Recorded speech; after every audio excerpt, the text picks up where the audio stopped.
Praise the Lord. இன்றைய சிந்தனைக்குரிய வேதவசனம் எபிரேயர் 10ஆம் அதிகாரம் 38வது வசனம்.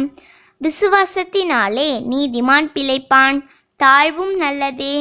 கோலியாத்தை வீழ்த்தி புகழ்ச்சியின் உச்சத்திற்கு சென்றான் தாவீது.